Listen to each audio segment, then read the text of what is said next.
Welcome to the Intentional Encourager podcast, where each episode brings you compelling conversations and stories designed to entertain, enlighten, and encourage. And now here's your host, Brian Sexton.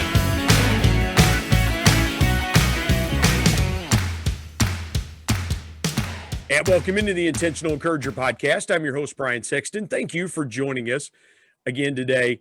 And man, I tell you what, I am just blown away by the caliber of people that intentionally choose to come on this podcast. And without exception, today's guest is one of those. He goes by Frankie Baby. If you follow him on LinkedIn, and you should, or if you follow him on Facebook, and you should, or other social media platforms, you will see Frankie Baby, but you will see my guest, Frank Mengert, right here on the Intentional Encourager podcast today. Frank, how you doing today, brother? I'm doing awesome, Brian. Glad to be here. And yes, my visit is absolutely intentional. This is going to be so much fun.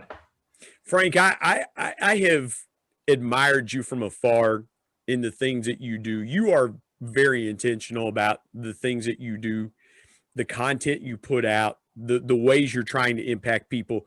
So let me start here.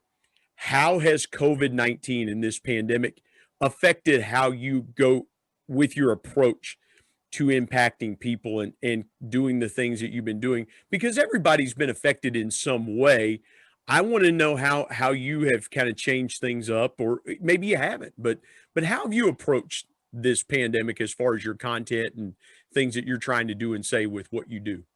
Yeah, well, I take it in two steps, maybe. So one side of it is that, and just for context for anyone who's tuning in who doesn't know who Frankie Baby is, I'm sure there's plenty of people who do not.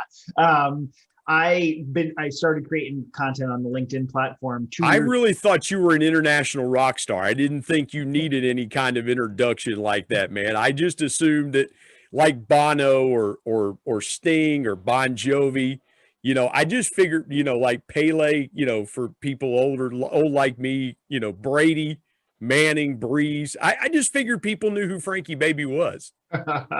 Yeah. So my content creation journey began 2 years ago in November, actually. So for 2 years, I've been showing up and creating content pretty regularly. COVID hitting, you mentioned, you kind of alluded to it. It didn't. I didn't change or strategize differently. I think my message and the way I show up on LinkedIn has always been pretty, for lack of a better term, intentional. I do show up. I feel like as a whole, human beings can make small incremental changes in the world. And if we sit back and do nothing, then we're not part of the change. But if we start to contribute little by little, and imagine if so many people show up every day and start to contribute more and more, then a massive change can happen and these small ripples become waves. So I didn't change up my strategy or do anything very different with COVID. I started to show up more, and I think other people started to show up more, which was also great too, because the audience got better. The audience got bigger. People wanted to tune in. For me, it's all about creating connections. A lot of the content I create helps me as well. I share a part of my story. It's sort of like some type of one-way therapy with me talking at the camera. But I've been able to hear other stories and interact with people. So yeah, from a personal side, I think that I didn't change much or become too strategic. I just continue doing what I've been doing and what got me to where I was with my audience and my connections. Frank, that's so important because, again, I think, and I've been telling people for the last couple of months, I've been sensing a shift on LinkedIn, and that's my primary platform because it's the place that I feel is most drama-free. Most people on the LinkedIn platform are there to engage with other like-minded people on that platform and to really, bounce things off of each other and just, it's like the scripture says, iron sharpens iron. And so what has been the biggest surprise, maybe a pleasant surprise to you from the content that you've created intentionally and showing up every day? Has there been one of those moments like, man, I didn't see that coming, and it's really cool? I think that the most, the most fulfilling thing for me is seeing things where people will say things. I won't mention his name, but a pretty, someone who started showing up on LinkedIn after me, but has experienced like rapid growth. His following is double what mine is in a short period of time, putting out some great content. And I had we jumped on a Zoom call the other day, and he was like, man, you're basically why I started creating content. I started everything you were doing. I was like, Frank's doing this, he's doing that. I started, watching what you're saying and listening to what you're, get started and all the stuff. You motivated me to start. And for me, I get some of those messages peppered in where people will say stuff. And for me, that's not why I show up on the platform, but to hear it. And when someone says, hey, you motivated me or you inspired me, it's pretty humbling to me, because I don't look at myself as some, motivational speaker or, inspiration. I feel like we need to get that out of ourselves, and we need to motivate and inspire ourselves.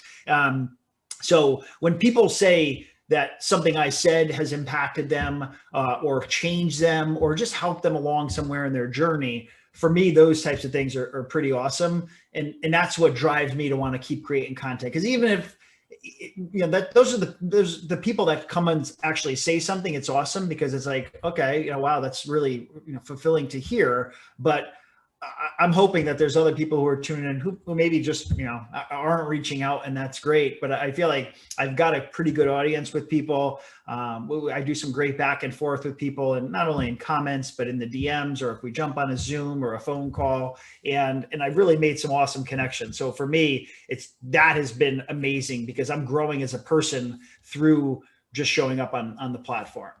Yeah. And the thing about it is, Frank, is that you and I are very much aligned in our purpose in what we do, because the Intentional Encourager podcast, and I had people reach out to me and they'll say, well, you can, if you use this service or that service, you can double or triple your listenership and things like that. And my philosophy has always been, but am I going to reach the people that I want to reach, that love hearing stories like yourself? And we're going to get into your story. That's been the fulfilling thing for me. Is it's not been the number of downloads, things like that. They'll come, but it's been the stories of incredible people that I've gotten to know, having them on this podcast, that are just like, man, you have overcome so much. And that's what I think we need to continue to do, is just continue to pump out those encouraging, inspirational, purposeful stories to help people get from one day to the next. Because, man, there are businesses out there, I don't mean to pontificate during our time together, but there are businesses out there, man, that are just fighting to stay alive. They are just struggling to make it from one day to the next. And, man, I love what you're doing with the content, because you're giving first. Like you're saying, hey, if you take these strategies and do them, you can increase your content, you can increase your exposure. Man, that's so important for people.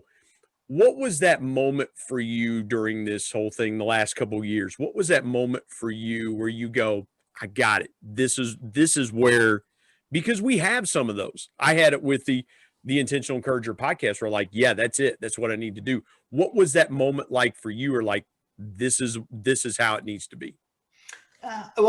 People always ask me, like, have you always, I've been, the versions of Frank have changed over time. I think that, that's something normal. And I strive to be a better version of myself. It's just what I want to do. I feel like I can always grow and I can always improve on things. So looking at myself and seeing how I've changed over the years, I realized some of the stuff I've like, wow, 5 years ago, I probably would have had a different answer. I would have reacted differently or something like that. So as I look back and see those types of things, for me, just some of the growth, when people ask me, like, have you always been like that? And it's important for me to keep it real and be honest and say, no, honestly, it wasn't. I didn't think that way. My mentality wasn't there. My state of mind wasn't there. And a lot of things have changed just because of the fact that, I'm 43 now, getting a little older. So you get older, you get wiser, you start to experience things in life, but also you start to surround, I think, as when you're younger, your circle of people changes. Yeah. I think you're around. When I was younger, I hung around with these people who, we were going to be together forever, best buds, and all this stuff. And as we get older, our paths change. Someone's going one way, I'm going another way. Everyone's going, and some people are going backwards. So I think for me, it was really to start to realize that it's okay to have to cut ties with certain people, and also to make sure that I'm around other people, and being around other people, especially realizing this over the past 6 or 7 months, doesn't mean I have to physically be sitting next to you. We've become very comfortable with electronic communication, but having conversations like this, like Zoom, I have a lot of quote unquote friends that I've never really met in person. I haven't shaken their hand or gave them a hug, but I've come to respect them. I've come to listen to their advice and to seek out their advice when needed. And for me, that's been, the people I surround myself with has been, a big change for me. And that's really over the past, I would say, 3 years, that's really been a big difference for me. Maybe when I hit 40, it's like sort of like, I started on a new, clearer path for myself. Yeah, it's funny you mention that, because I can empathize, and similarly, it happened with me at about 45. I'm 48 now. And at about 45, I really started flipping my mindset around being intentional and doing things like that. And Frank, I love what you said there, man, because I was thinking for a minute, man, that you had been eavesdropping into my house with my conversations with my 20-year-old son, because you hit on something there. The friends you have 5 years from now are probably not going to be the same circle of friends that you have now. People come into your life. It's a tide. The tide comes in, it washes some things ashore. The tide goes out, it washes other things out into the sea. And it's not that you don't care. And that's what I'm trying to tell my 20-year-old. It's like, look, man, the friends you have now are probably not going to be the friends you have 5 years from now. But that's okay, because, again, as we alluded to a minute ago, iron sharpens iron, sharpens. If I could talk today, Frank, that'd be great, man. That's a prerequisite for having a podcast. You have to be able to talk, but iron sharpens iron. Let me go here with you for just a second. What constitutes great content? Because everybody wants to have that thing that gets 1 million, 2 million views. People want to, the thing is, I've got to have something that goes viral. And what I love about you, and let me set up the question this way, is you put the content out. I feel the authenticity coming from you with the content of going, if one person watches this, I'm cool. I'm just putting it out there. So what constitutes in your mind great content? I love the question. When I created my first video, again, 2 years ago, I put my first video out, and I made when I did it, I was nervous. Who's going to listen? People are going to make fun of me. And I had all these things going on in my brain. And I was like, I'm going to put it out. And I'm see what happens. And if one person likes it or whatever, I'm going to go out there and I'm going to show up, and I'm going to do it regardless. I'm not going to worry about, the vanity metrics, so to speak. And that's what a lot of what's going on out there is, how can I go viral? What can I post? You look at your view counts, all these things. And I put the video out there, and it didn't, today my content performs much better, but my audience is a lot different. Back then I had, 500-600 followers, and the video was terrible. I always say I looked like I was, it was part of a hostage negotiation. I was trying to get someone to pay my ransom. I was nervous. That's beautiful, dude. That is so good, man. So you can hear it in my voice, but I showed up, and every piece I've never taken a piece of content down. So I've never posted something and said, "Oh, going to delete that. Didn't perform well." Or if people come at me in the comments, I'm not like, "Oh, I'm going to delete this because I don't want to deal with, the chaos and the haters and the trolls." So never done any of that. And always had the same sort of mindset that if people like it, the numbers will show. You'll get the views, you'll get the likes, you'll get the comments and stuff like that. And if not, then maybe it didn't resonate with everyone. You're not going to say things that agree with everyone. A lot of the vanity metric stuff, I think, has taken over quite a bit. Hey, I got to jump in there real quick. I love what you said there. I love that, because most people listen. And you and I were talking before we started recording. I'm a sports guy. The greatest quarterbacks of all time don't complete 100% of their passes. They don't even complete 90%. They don't even complete 80%. The best quarterbacks are 70% passers. Statistically, they're 70%. So 7 out of 10 throws they complete. And a lot of times it's dependent on, does the receiver catch the ball? It's not that the quarterback made a bad throw. It's did the receiver catch the ball? And I love what you said there about posts not getting the traction and people getting discouraged and things like that. I had to jump in there because I think we've gotten that mindset, Frank, of everything that we put out there is going to just go through the ceiling. And man, not every throw you make is going to be a good one. Even the greatest, like I said, the greatest QBs out there, man, they throw it high, they throw it wide, and for those of you that are not football fans, it's anything with life. You're not going to be 100% accurate, 100% perfect all the time. When did you have that flip in your mind that said, I'm going to do this no matter what, because you know that it's not going to resonate? Was there that mindset from the beginning that you said, I'm going to do this no matter what? Or did you have to kind of coach yourself to get to that point to say, hey, I believe in the content strongly enough that the views don't matter to me as much? So, yeah, I think when I put my first piece of content out there, I was pot committed, but November. So again, I put my first piece of content out in November 2018. I met the catalyst behind me creating content. I met Gary Vaynerchuk in May of 2018. So May 9th, I went to Gary's office, sat down with Gary, and he was like, start creating content on LinkedIn. He's like, it'll change your life. LinkedIn, you need to be on LinkedIn. And me, who's never, I had never even been on a podcast back then, didn't create content, nothing of the sort, nothing. I was a consumer of YouTube and things like that. So him telling me this, someone who I was looking up to and admiring, of course, was like, go create content on LinkedIn. It's going to change your life. That was May. Came out of the meeting. I'm all fired up.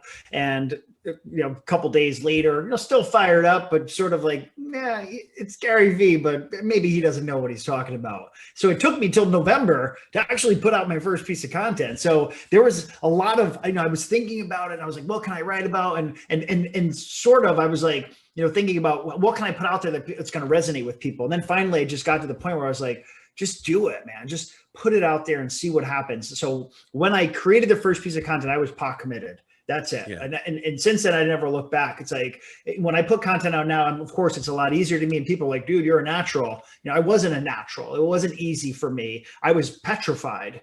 And I still make mistakes now when I put out content. But, you do something for 2 years, you're going to get better at it. So I think it's consistency there too. Well, and I'll tell you this, what I took from that, and I want to pull some more out of that part of that conversation, because Gary Vaynerchuk's brilliant. Dude is absolutely brilliant with marketing and strategies. I'm not a fan of the language that he uses. He uses some colorful language, but he's brilliant in creating content.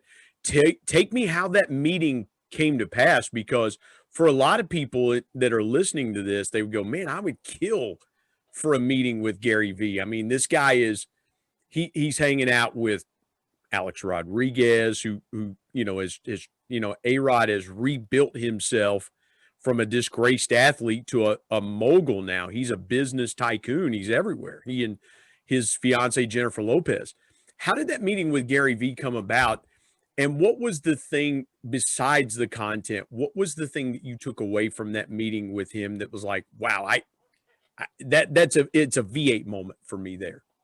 Yeah. So this meeting was, closer around roughly 2.5 years ago. So getting an audience with Gary V today is probably almost more impossible than it was back then. Hey, you're Frankie Baby. You can get an audience with anybody. Yeah. And I've been Frank. My mother calls me Frankie Baby. That's where that originated. So I've been Frankie Baby for quite a long time. So. Yeah. But so I've like a lot of people who I saw Gary's content probably somewhere in 17 or whatever. I found him on YouTube and was like, whoa, this guy really knows what he's talking about. His language, some of the stuff I kind of take away and try finding the messaging and what he's talking about and some of the points. Smart business guy, definitely knows marketing. So just kind of cut through that and saw like, okay, what can I take away from him? What can I pull away from a conversation? There was a one way. He was talking to me through video I was consuming on YouTube. So I was really loving his stuff, consuming it, following him on Instagram and Twitter and things like that. And he was doing some giveaways where you can have a conversation with him, tell part of your story and things like that. And that's what got me in there, was sort of, my story to Gary V. The event now is called, I think they still do it, it's called 4Ds, which you can pay to go and meet with Gary. And it's like $15,000 to go sit with Gary and you can talk to him and talk to his team. So it's changed the model, but basically it was essentially what's called 4Ds today. And I was a part of that in the origination form. And I got to meet with him. I got to meet with a lot of people on his marketing team and the people that, do all the amazing stuff behind the scenes. So it was a pretty immersive full day event. And, yeah, it was pretty awesome. I learned a lot. That moment seems to, and I hear it in your voice, Frank, that moment really seemed to change how you viewed things. And we get those moments with people like that. I have my new book that is releasing this week, People Buy From People, a conversation I had with Kristen Sherry, who's a LinkedIn rock star. We had barbecue together in Rock Hill, South Carolina. And she was the one that pushed me to really do the book that I did. So those conversations, man, I understand that. Those conversations are so powerful. Let's get into your story. And that's why I wanted to have you on the Intentional Encourager podcast to tell your story. So, man, I'm going to give you the floor. Take me back as far back as you want to go and kind of tell your life story about how you got from point A to where you are today. Mm-hmm. Yeah, I mean, I like when people sort of ask the your story conversation. I learned from a woman who also creates content on LinkedIn. Her name's Mary Henderson. We had a conversation of unpacking our life and looking at, okay, from 0 to 21, you live a life and things happen to you that basically shape you from 21 and on, and your life is sort of, a lot of the things that happen impact you and how you act throughout the rest of your life. So I feel like in that 0 to 20 or whatever phase, whatever that breakdown is, I was, humble background. I grew up in South Florida. So I was born in Florida, very, very humble beginnings. We didn't have any money and my father was a truck driver. My mom she had 4 kids. So she was home raising children. And it was normal to us. It was normal that, we were broke and we lived in a crappy neighborhood, but we didn't know any better. We didn't know any different. Mm-hmm. That's everyone around us was like that. So it was a community and a lot of that was great because I remember growing up and not having much. I remember being on food stamps and I didn't know that food stamps were bad until people made fun of me that I had food stamps. So those things seemed normal to me. My parents divorced, came to Connecticut. So kind of fast forwarding a little bit and my life was, it was sort of normal. Nothing really great happening. I don't think I was really thinking about my future. I think I was just, trying to get through and just, hanging out, How old were you when your parents divorced? Because I talked to people and my parents stayed together. My parents had an unfortunate situation, but they stayed together through it. And, I thank God, my parents did stay together. How old were you when your parents divorced and you ended up uprooting to Connecticut? I was either 12 or about 12 years old when the divorce happened. So you're having to move 1,000 miles, basically about 1,000 miles away. You grew up in South Florida. It's a life, you just mentioned it wasn't much, but it was what we knew. Was that a big time culture shock for you going from South Florida to Connecticut as a 12 or 13-year-old kid? Because again, man, I can imagine you're going through puberty and things are changing anyway. And then all of a sudden you have this major life event and you have to move far away from home. Take me through that time. How did that impact you, do you think, looking back?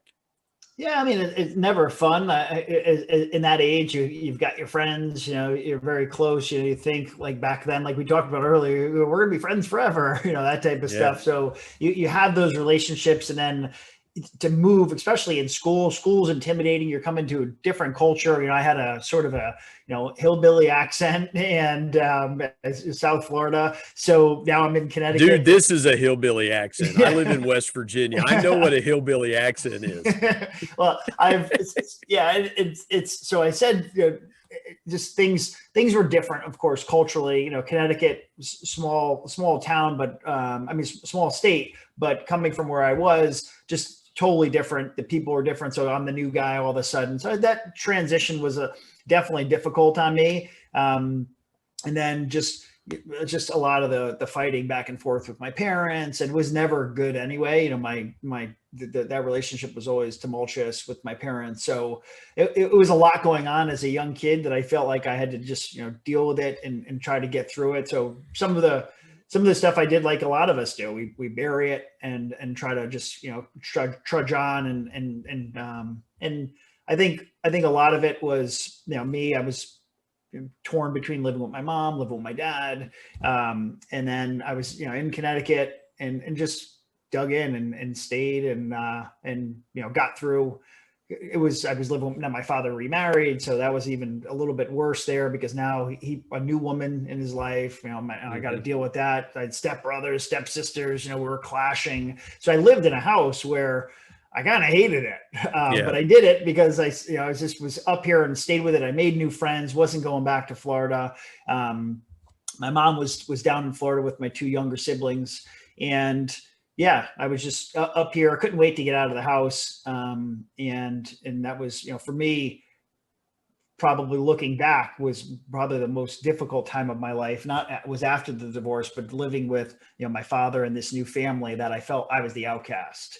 And so that, I think that was pretty difficult. So that part of my life shaped me, but also, put me, I think, on a path to where when I didn't go to college right out of high school. And when I got to the point in my life where I was living with my father, sharing a bedroom with my 5-year-old sister at the time, my half sister. My dad had a new kid. And I was at a point in my life where I was like, where am I going?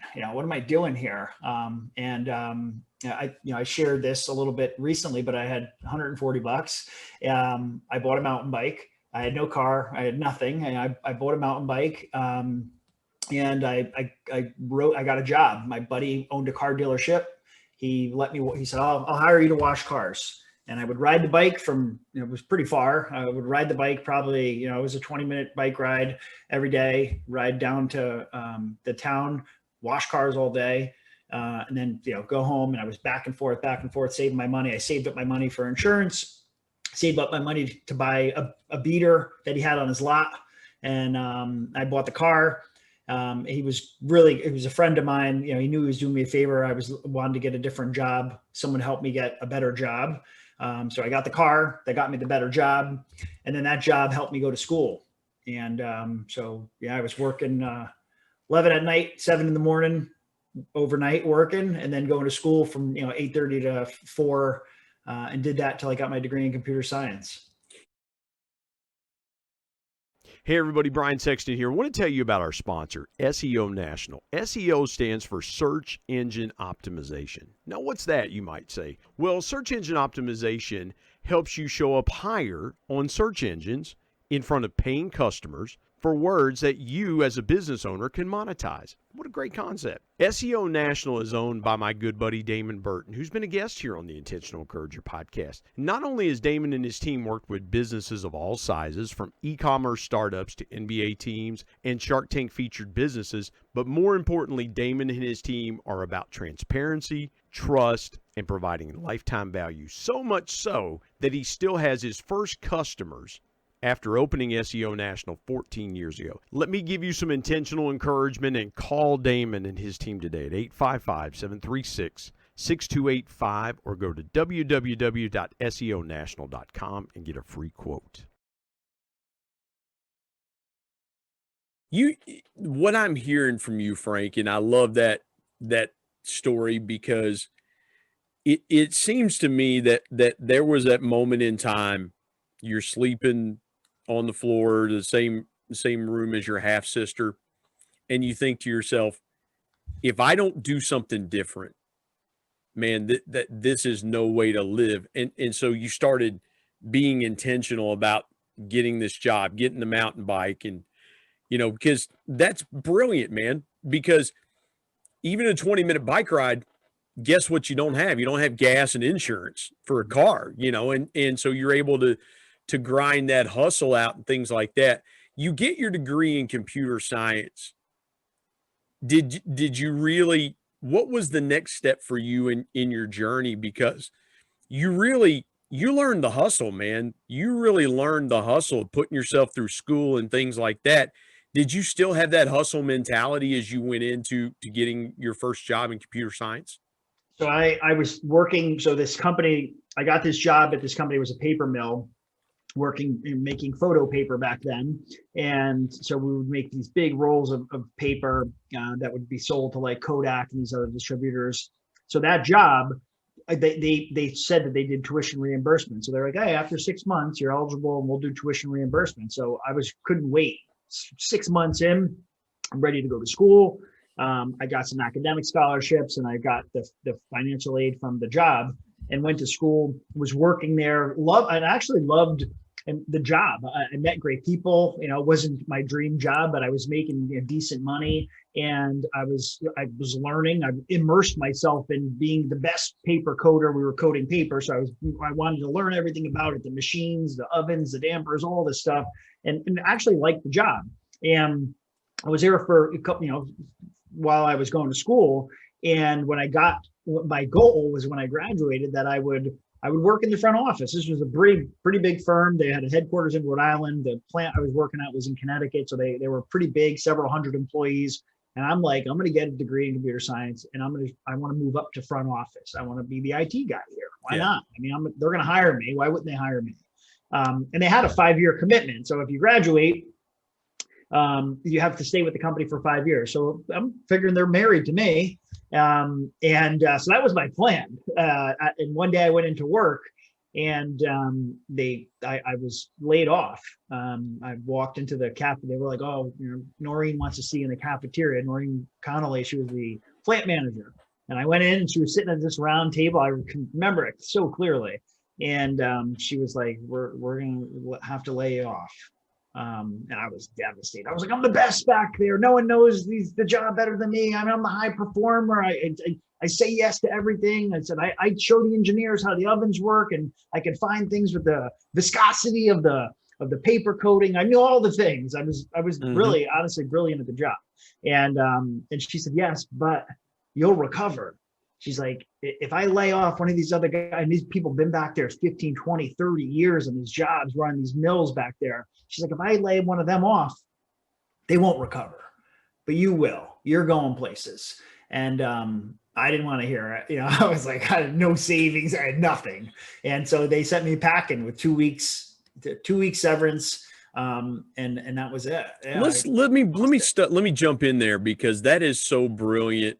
Because what I'm hearing is that, Frank, people saw potential in you before you saw potential in yourself.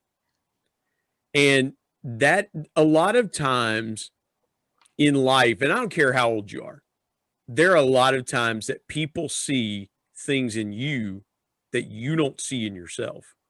Absolutely. And where you felt like, man, they were kicking you to the curb. Looking back in hindsight, man, they did you a huge favor. I mean, they really, this lady looked out for you. When you pick yourself back up, you get your 2 weeks and you get back on your feet. What was the next move for Frank? What was your next move to do? Were you just kind of looking to go, okay, I need to find something pretty quick, or or were you intentional about moving to that next thing in your career? Yes. During the time, I would say maybe 6 months prior to me getting laid off, I was, of course, in the computer science field, and people started to know me as the computer guy. And so I was trying to fix computers. I was trying to I was basically doing some side hustle work where I would try to get, I would do home break fix type work. So someone's computer wasn't working. They didn't want to, and back, 20 years ago, it was pretty expensive to not only to own a computer, but also to have someone service it. So I was out there, building up this little side hustle business of fixing computers, and that was a lot of fun, and I was learning a lot. But people started to rely on me for that. When I lost my job, I was, what am I going to do? My life is over. I was going through all the emotional things. How am I going to? I had an apartment, I had a car payment, I had all this stuff, and you think it's going to continue, and it's like, okay. Yeah. And I didn't, and like most people out there, I was 24 years old. Didn't have any money. So it's not like I had this massive savings account. And so I didn't have many prospects, but at that time I knew I had the 2 weeks. I knew I'd be able to collect some unemployment for a little bit. So I was like, I'm going to try to turn this side hustle into my main hustle. And that was when I started my first company. And that's what I did. I was like, I'm going to go all in on this computer thing and try to, do it on my own. And that was the journey into building my first company. And that's 2000, probably 2001, 2002, in a time in the area that you live in was a volatile time. And of course, I'm thinking about September 11th, 2001, mm-hmm. where the New York area and Connecticut, where you are, the proximity is very close. I mean, you're probably, if you don't mind me asking, what, about an hour from New York City? Yeah, we're about probably about just under 90 minutes into the actual city. Into the city. How did that reverberate? I've got to ask you this, because living up there at the time, I'm fascinated to know this. If you don't mind me taking this slight detour, mm-hmm. How did the terrorist attacks of 9/11 affect you guys that close to the city? Because we see what happened inside New York City, but obviously there were reverberations that went outside the city as well too, that people really don't talk about. What was that like? What was that time period like for you? Had you started your business in that time frame? And maybe if you've got a personal story around that day, I'd love to hear it, because again, I think people, anybody near that city would have to have, I know the emotions we felt here. Mm-hmm. Even 20 years later, as I watch some of the documentaries and things like that, I'm like, man, I remember where I was at, what I was doing. What was that like for you, Frank? Yeah, it was pretty, didn't have my own company then, but so I was working, and I was working the 11 at night to 7 in the morning shift, and it happened shortly after, it was all unfolding around that time. So for me, I was leaving work, and I had to just commute home, and then I was getting ready to go into school. So it was all basically unfolding within that, 90-minute time frame, whatever, when the first tower was hit. And then it's just like chaos started to happen. And it was people, no matter where you went, were kind of glued anywhere. And I was actually home getting ready I was just coming home from work. So it was worked all night, and then it was on the TV. I think I stopped and got gas, and that's when I heard about it. I think someone had mentioned it, we're under attack. I think that's what someone had said. We're under attack.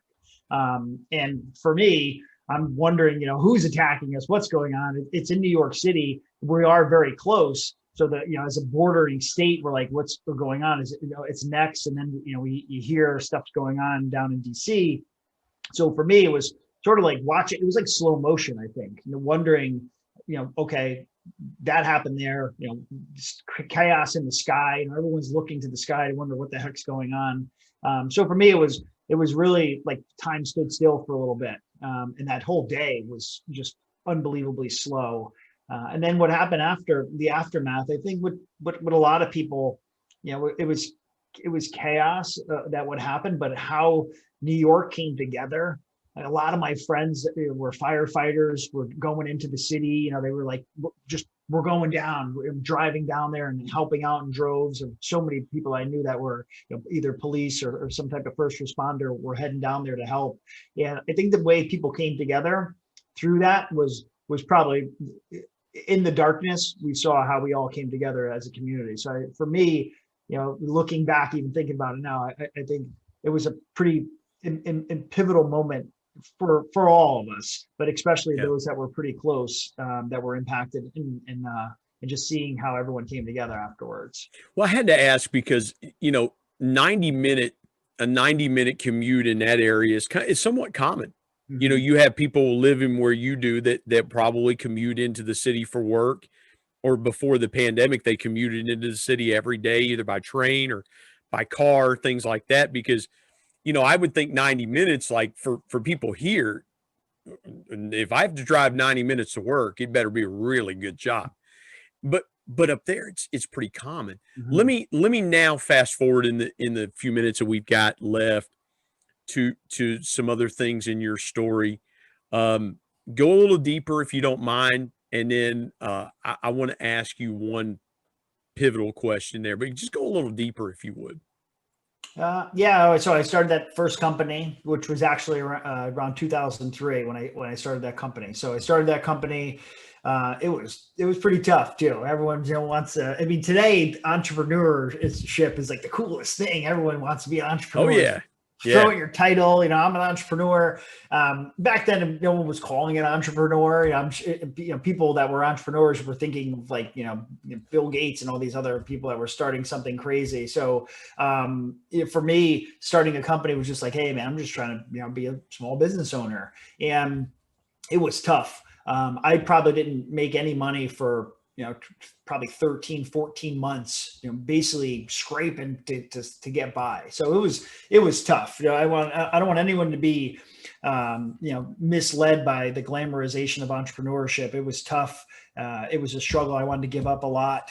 And then I finally got, my first big client, and then things started to get better year over year. So I started that first company. At the same time, while I had that first company going, I started a second company that it was a learning for me. It was a successful company for a couple of years, and then 90% of my business was basically one client, and that one client, sort of, without getting too far into it, sort of stole all my ideas, stole our blueprint, stole our vendors, stole everything that we were doing for them that we went and implemented, and fired me. They fired the company. So I got burned there, but it was definitely learning for me. Business, it isn't just business. Sometimes you can't do things on a handshake. You got to have contracts in place. You got to protect your intellectual property. So that was a learning point for me. I started a third company that was just failure from the beginning. And just never, there was, again, when you look at starting a company, will people spend money on it? Is there an actual need for it? Just because you think that it's a cool idea and there's a need for it, will people actually part with their money to actually buy the service? And I didn't do the right testing and things like that. That company was a bust. And then my fourth company is with the company I have now, which is EBM. So we're an HR technology firm. And that's my baby. It's my most successful company for sure, by far, not only in revenue, but also just me feeling like, wow, this is legit. I got employees all across the nation. We've got clients everywhere. And then my fifth company I started this year, just right around the height of the pandemic. I started a real estate holding firm. So that's been, TBD there. I purchased my first commercial building. So we'll see how things shake out over the next several years, but I think it'll be a smart long-term play for me to have some properties. Dude, you got to get somebody to sponsor your hair. Your hair is just brilliant. I'm telling you, man. I'm watching you and like, and again, this is for those that are watching this on YouTube, that'll watch this on YouTube. When someone's talking, I look right into the camera as though we're talking eye to eye, and your hair is just brilliant, man. I'm having envy right now because I'm kind of stuck with this right here. So, it's brilliant, dude. Hey, take me in the remaining few minutes we have together. take me through the greatest obstacle you've overcome and the lesson you learned from it. Because again, I think people are learning lessons every day through this pandemic. And you mentioned getting laid off and going, but I'm the best, and Maureen telling you, you're going to recover. You'll recover. You'll be fine. What was the greatest obstacle that you overcame and the lesson you learned from it? Yeah, well, I mean, I've been hit, even though I shared, sort of scratched the surface with some of this stuff. I've been hit with quite a few obstacles in my life. Even early on at birth, I had problems with my heart when I was, just fresh out of my mother. So been battling for a long time. So there's been a lot of obstacles.